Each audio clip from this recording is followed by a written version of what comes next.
प्रिय विद्यार्थियों, सुमध्याह्नम।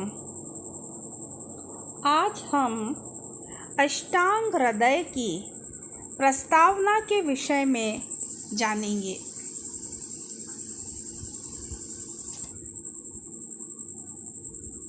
प्रस्तावना के विषय में अध्ययन करते समय हम आयुर्वेद के विषय, उसकी परंपरा, उसके 8 अंग, इतिहास, उसकी समग्रता और महत्व के विषय में जानेंगे। वाग्भट कहते हैं, आयुः कामयमानेन धर्मार्थ सुख साधनम आयुर्वेदोपदेशेषु विधेयः परमादरः। जिन्हें आयु, धर्म, अर्थ, सुख ये सभी साधन कामयमान हो, अभीष्ट हों, उन्हें आयुर्वेद के उपदेश के विषय में बहुत अधिक आदर देना चाहिए। अर्थात जो धर्म, अर्थ और सुख चाहते हैं, अपनी दीर्घायु चाहते हैं, उन्हें आयुर्वेद में दिए गए उपदेशों पर ध्यान देना चाहिए। संसार के सभी अभिष्ट कार्यों, धर्म, अर्थ, काम और मोक्ष की सिद्धि स्वस्थ शरीर और दीर्घ आयु से ही हो सकती है। अतः दीर्घ और स्वास्थ्य की कामना करने वाले, जो दीर्घायु चाहते हैं, स्वास्थ्य की कामना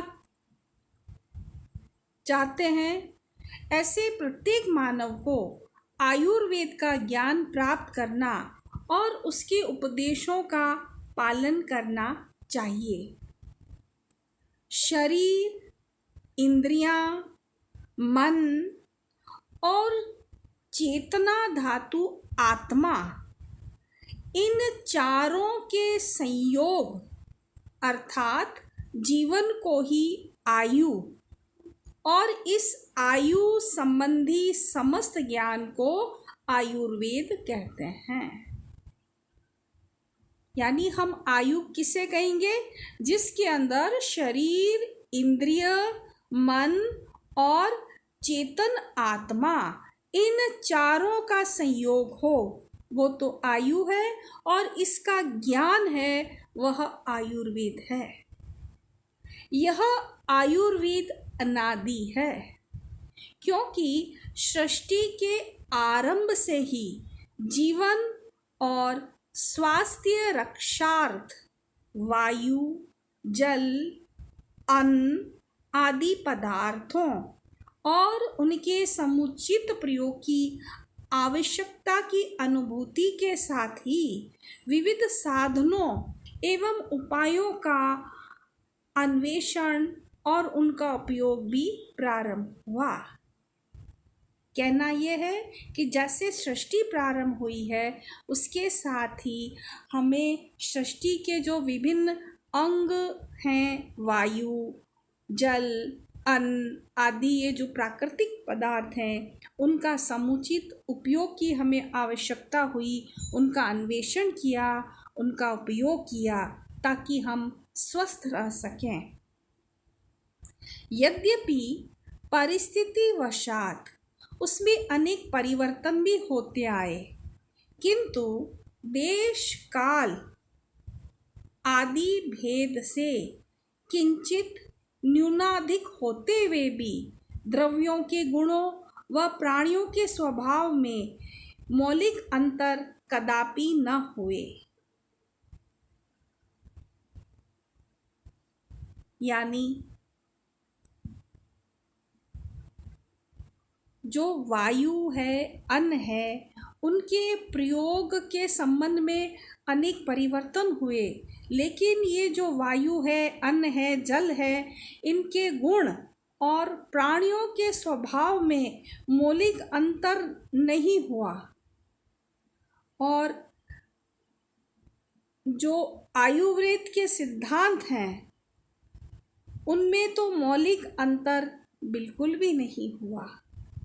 हाँ, देश काल आदि परिस्थिति वशात उन सिद्धांतों के आधार पर प्रयुक्त द्रव्यों एवं साधनों में विविधता और विचित्रता होना स्वाभाविक है। आयुर्वेद के सिद्धांतों में अंतर नहीं हुआ।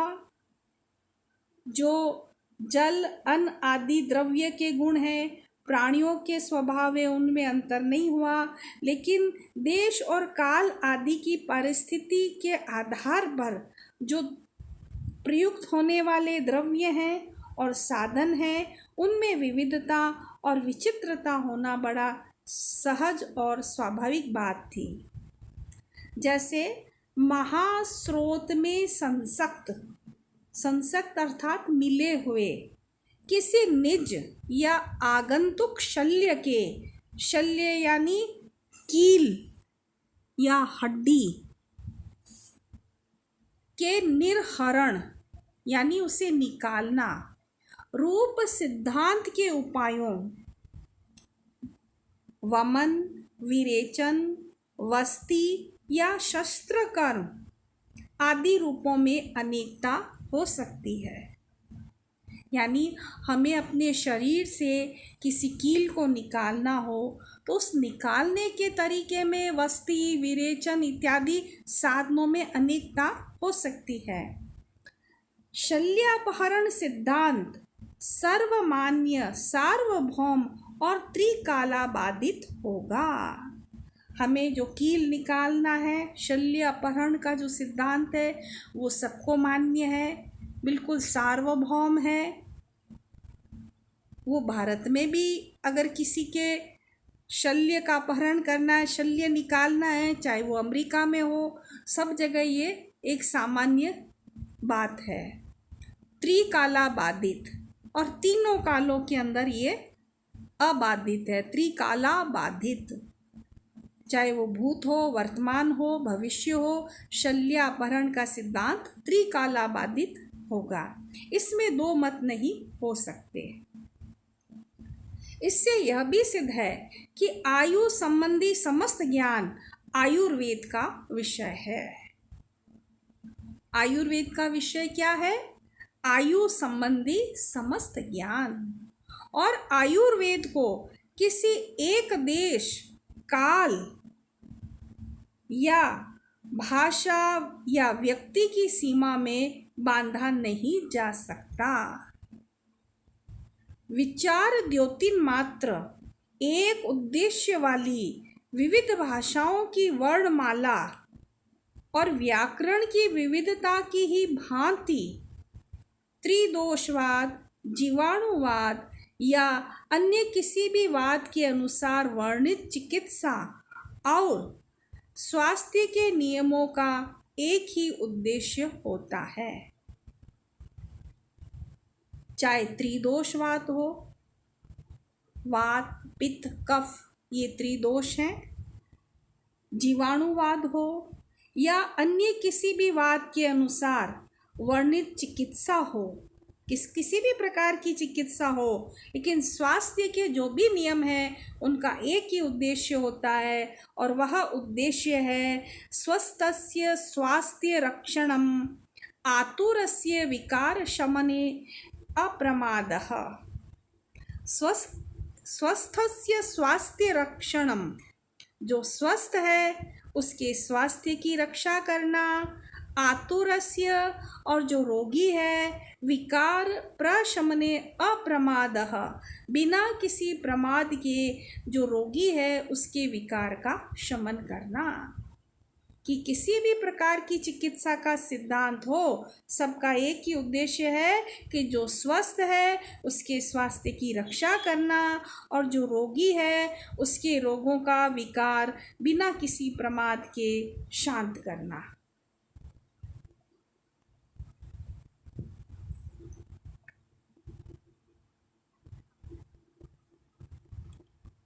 हाँ, आयु संबंधी विविध व्यक्तियों और क्षेत्रों में विकीर्ण ज्ञान को संकलित कर ग्रंथ रूप में निबद्ध करने या संहिता का रूप देने का श्रेय किसी भी देश या व्यक्ति को दिया जा सकता है।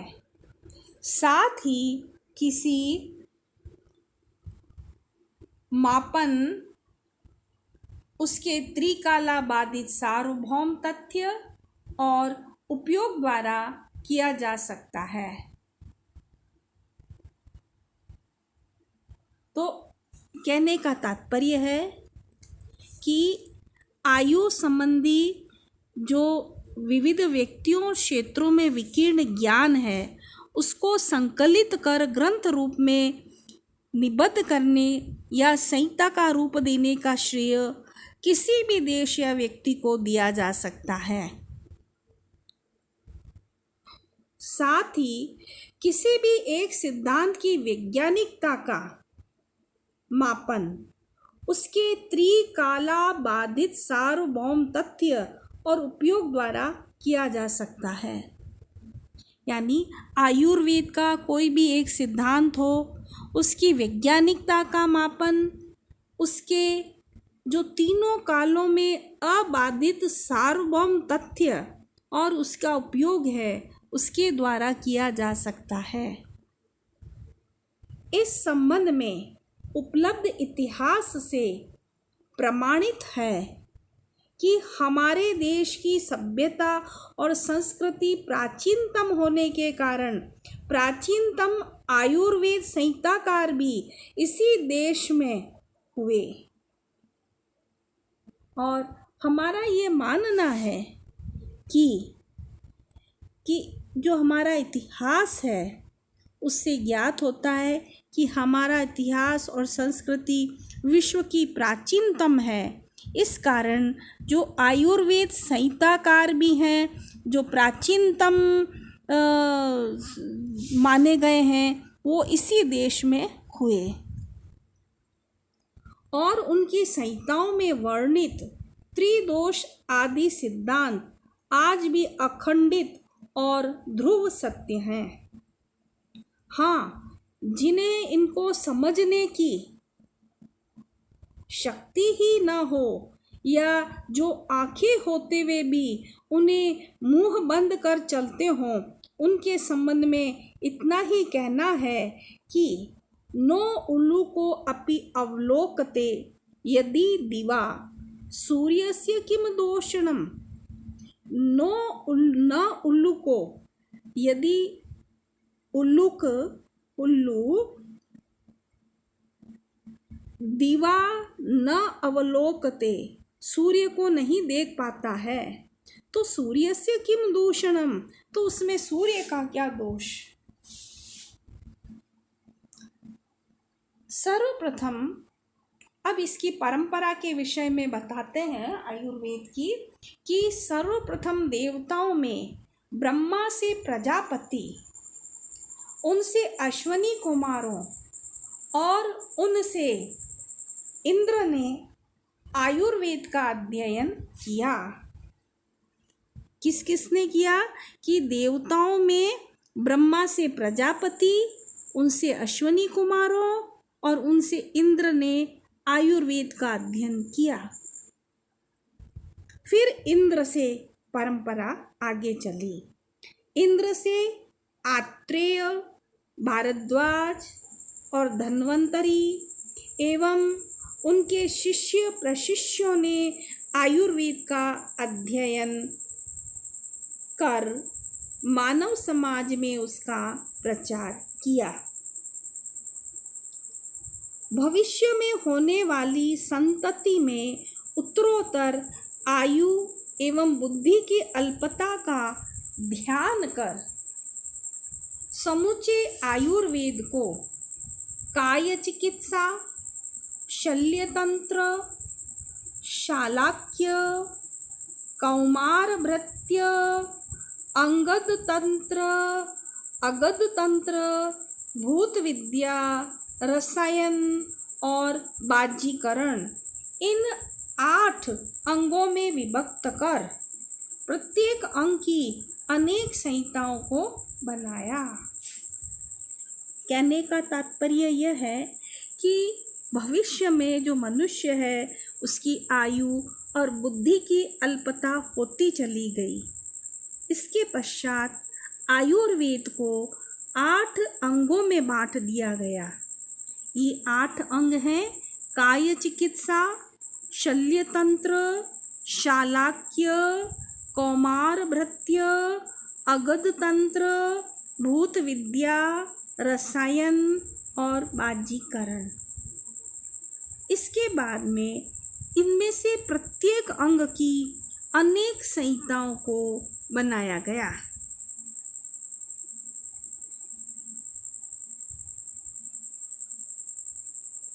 इनमें काय चिकित्सा और शल्य तंत्र का व्यापक उपयोग होने के कारण इन 2 अंगों को अधिक महत्व प्राप्त हुआ।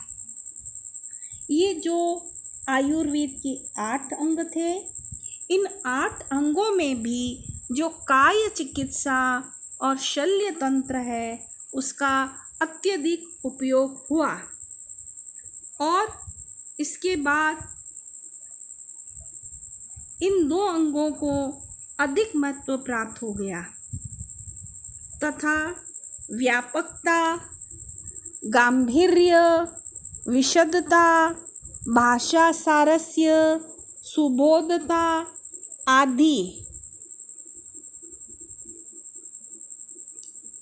अनेक गुणों के कारण काय चिकित्सा में अग्निवेश संहिता और शल्य तंत्र में सुश्रुत संहिता को सर्वाधिक आदर मिला। ठीक है, ये जो आयुर्वेद के 8 अंग थे उसमें से 2 अंग अधिक प्रसिद्ध हुए, काय चिकित्सा और शल्य तंत्र। काय चिकित्सा में अग्निवेश संहिता प्रसिद्ध हुई और शल्य तंत्र में सुश्रुत संहिता।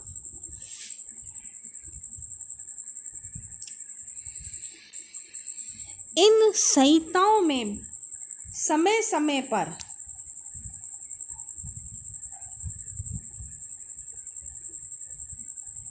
चरक एवं दृढ़ बल तथा नागा अर्जुन प्रभृति प्रतिसंस्कर्ताओं द्वारा अनेक संशोधन, परिवर्धन होते गए।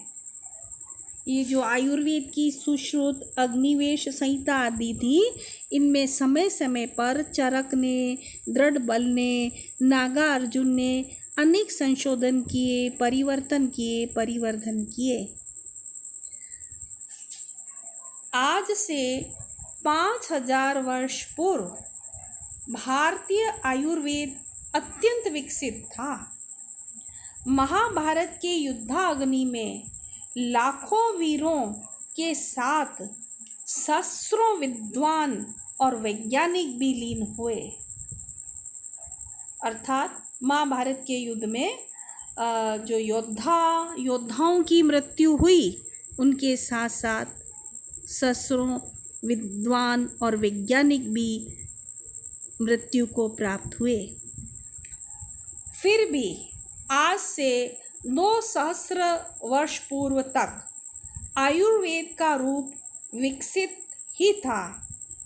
तब तक अनेक विदेशी विद्वान यहाँ आकर आयुर्वेद का अध्ययन करते रहे तथा हमारे देश के अनेक विद्वान विदेशों में भी सम्मानपूर्वक अध्यापन कार्य में संलग्न रहे।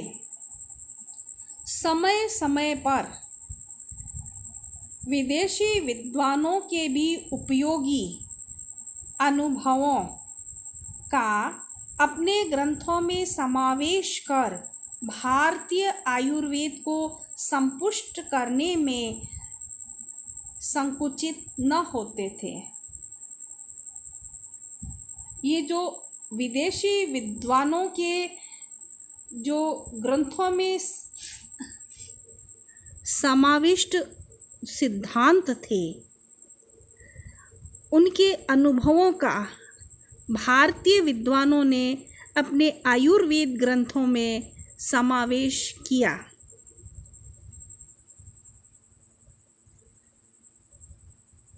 द्वीपांतरवचा, पारसिक, यवानिका, रूमी मस्तगी आदि द्रव्यों का आयुर्वेदीय ग्रंथों में समावेश इसका दृढ़ प्रमाण है।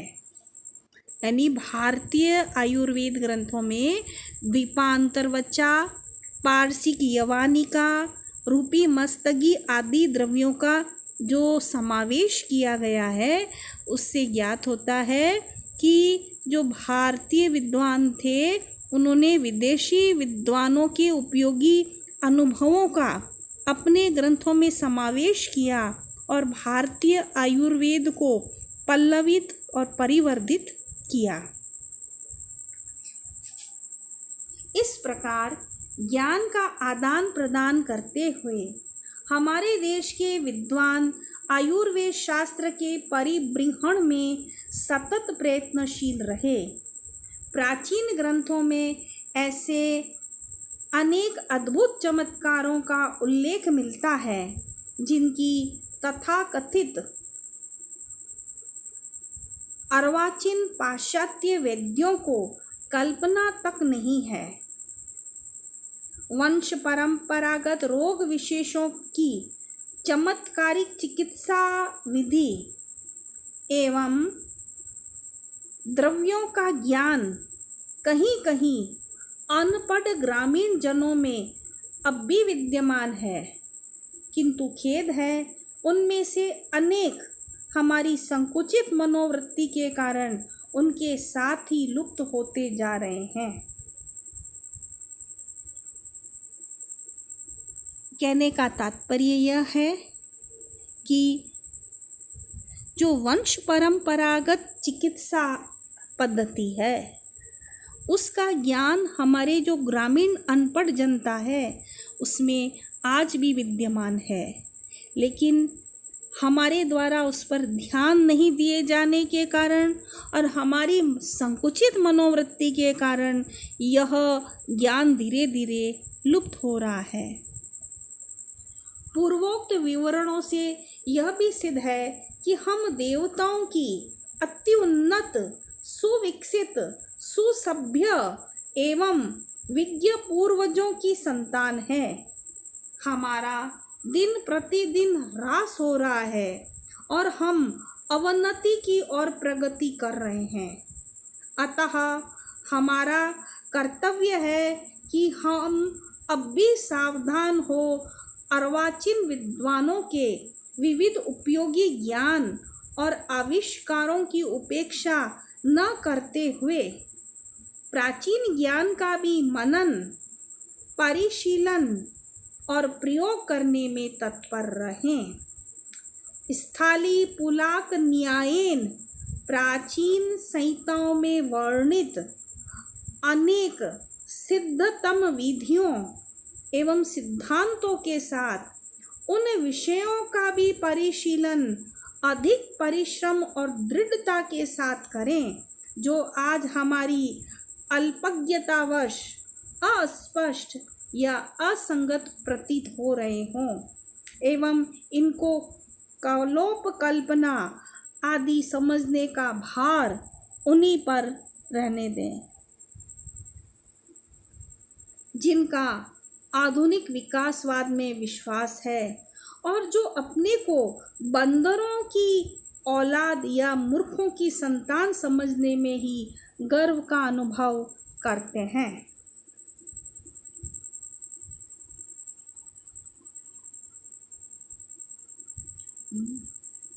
दैव दुर्विपाक से हमारे देश में भी पारस्परिक ईर्ष्या द्वेष जनित कलहों और देश पर हुए विदेशियों के आक्रमणों से अनेक राजनीतिक एवं सामाजिक परिवर्तन हुए तथा पूर्वोक्त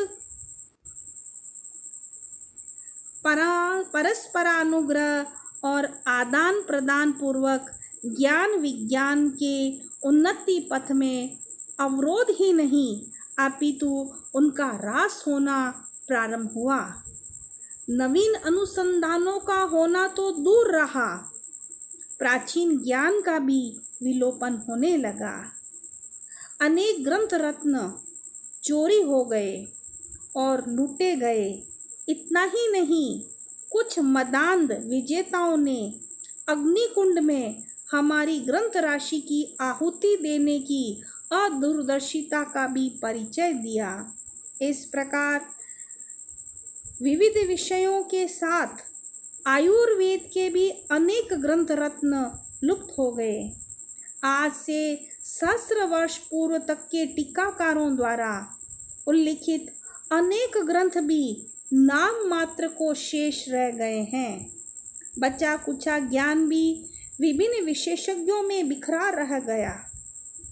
इसका परिणाम यह हुआ कि एक विषय का विशेषज्ञ भी अवान्तर विषय से सर्वथा अनभिज्ञ रहने लगा, जबकि आवश्यकता इस बात की होती है कि एक विषय के विशेषज्ञ को दूसरे विषयों के मौलिक सिद्धांतों से भी परिचित होना चाहिए और उसमें इतनी समझ होनी चाहिए कि अमुक रोग या उसकी अमुक अवस्था में भी मेरी चिकित्सा फलवती न हुई तो भी अमुक विधि विशेषज्ञ द्वारा वह साध्य हो सकता है। यहाँ पर कुछ उदाहरण देना अप्रासंगिक न होगा। जैसे अग्नि, क्षार और शस्त्र द्वारा चिकित्सा अर्श रोग में पीड़ा, गुदपाक एवं भगंदर आदि उपद्रवों के साथ पुनरुत्पत्ति की भी आशंका रहती है। अतः जब तक आत्ययिक न हो यानी आवश्यक न हो, औषधि चिकित्सा से ही लाभ पहुंचाने का प्रयत्न करना चाहिए। दूसरा, वात गुल्म सदृश लक्षण युक्त हुंडिका या नाभिगत आंत्र वृद्धि में औषधि चिकित्सा से लाभ न होने पर भी शस्त्र चिकित्सा द्वारा वह सुख साध्य होती है।